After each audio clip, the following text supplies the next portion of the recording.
Everyone, welcome back to my channel. तो ये है हमारे पास बायोलॉजिकल क्लासिफिकेशन का यहाँ पे हमारे पास पार्ट 5 है, जिसमें हम viruses, viroids and lichen cover करेंगे। ओके, तो viruses did not find a place in classification since they are not considered truly living। देखो, जो वायरसेस है, क्योंकि वो उसको हम ट्रूली लिविंग कंसिडर नहीं कहते हैं, बिकॉज नॉन सेल्यूलर ऑर्गेनिजम्स है, इसलिए उनको कोई भी जगह नहीं मिली क्लासिफिकेशन में।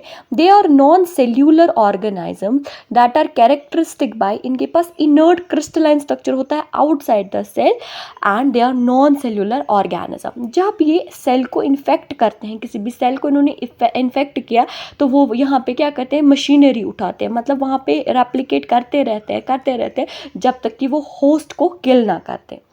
जो वायरस है नेम, उसका मतलब होता है वेनम और पॉइजनस फ्लूइड, यानी फ्लूइड जो पॉइजन करवाता है। डिमिट्री इवानोस्काई 1892 में उन्होंने कुछ माइक्रोब्स को वहाँ पे देखा कि जो कि कैजुअल ऑर्गेनिजम्स थे, मोज़ैक डिजीज जो करवा रहे थे टोबैको की, जो कि स्मॉलर देन बैक्टीरिया थे। क्यों? क्योंकि वो पास कर रहे थे बैक्टीरियल प्रूफ फिल्टर से ना। W.N. बीजनमार्क ने 1898 में डिमोन्स्ट्रेट किया कि उन्होंने देखा कि जो टोबैको में इन्फेक्शंस करवा रहे हैं हेल्दी प्लांट्स में, वो कुछ क्या है वहाँ पे, वो कुछ पैथोजेनिक वायरस है, और उनको नाम दिया कंटेगिनम वाइवम फ्लूइडम। उसके बाद W.M. स्टैंडी ने 1935 में देखा कि वायरसेस जो है वो क्रिस्टलाइज्ड होते हैं, और जो वो क्रिस्टल्स है वो प्रोटीन्स के बने होते हैं, and viruses are obligate parasites. Now यह डायग्राम एनसीईआरटी की टोबैको मोज़ेक वायरस की, यह है हमारे पास यहाँ पे कैस्पिड रिपीटिंग यूनिट, एंड ये हो गया यहाँ पे RNA। Now in addition to protein के एडिशन में इनके पास जेनेटिक मटेरियल भी होता है, या तो RNA हो सकता है या तो DNA हो सकता है। कोई भी वायरस नहीं है जिसके पास दोनों RNA या DNA हो। उसके बाद वायरसेस होते क्या है, न्यूक्लियोप्रोटीन होते हैं, और यही जो इनका जेनेटिक मटेरियल है यही इन्फेक्शस होता है।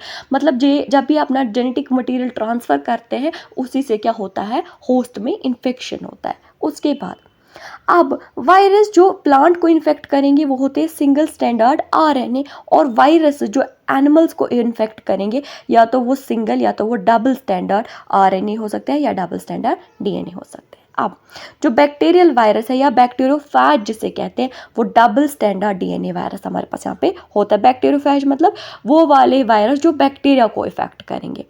प्रोटीन कोड, इनका जो प्रोटीन कोड होता है उनको हम कहते हैं कैस्पिड, जो बहुत सारे यूनिट्स का बना होता है, छोटे छोटे सब यूनिट्स का, जिन्हें कहते हैं कैस्पोमर, जो कि न्यूक्लिक एसिड को क्या करते हैं, यहाँ पे प्रोटेक्ट करते हैं। कैप्सोमेर में होती है हेलिकल या पॉलीहेड्रल, जो कि आपको मैंने अभी ऐसे वाली ज्योमेट्री दिखाई पीछे से।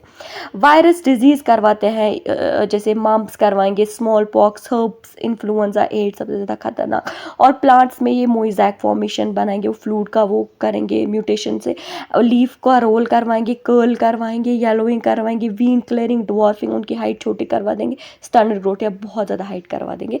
सिम्टम्स ऑफ वायरस ये है हमारे पास यहाँ पे बैक्टीरियोफेज की डायग्राम।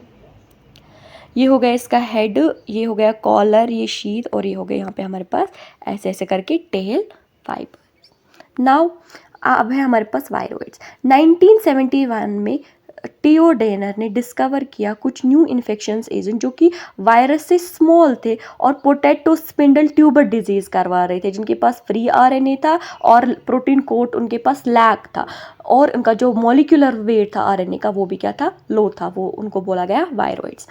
फिर आए यहाँ पे हमारे पास प्रियॉन्स जो थे वो इन्फेक्शंस, न्यूरोलॉजिकल डिजीज करवा रहे थे। इनमें होते हैं abnormally फोल्डेड प्रोटीन, जो कि सिमिलर होता है साइज टू वायरस। जो सबसे ज़्यादा खतरनाक डिजीज़ है वो है बोवाइन स्पॉन्जीफॉर्म एनसेफेलोपैथी, जिनको हम मैड काउ डिजीज़ कहते हैं, कैटल्स में होता है, विच इज़ एनालॉगस टू, कैसे किसके बराबर होता है ये, सीआर जैकब डिजीज, जो कि किन में होता है, ह्यूमंस में, Creutzfeldt Jakob disease. Okay, now we have lichens are symbiotic association between alga and fungi. Algal component को फाइकोबायोंट एंड फंगल कंपोनेंट को कहते हैं माइकोबायोंट। ये बहुत ज़्यादा अच्छे पोल्यूशन इंडिकेटर्स होते हैं, क्योंकि ये पोल्यूटेड एरिया में ग्रो नहीं करवाते। यहीं पर होता है माइकोरिजा होता है association between fungi and higher plants के बीच में। यहाँ पे हमारा ये चैप्टर कंप्लीट हो गया है, रिवीजन कंप्लीट हो गया है। अब मैं नेक्स्ट वीडियो में इस चैप्टर के 38 ईयर्स के यहाँ पे PYQs करवाऊँगी। Thank you so much.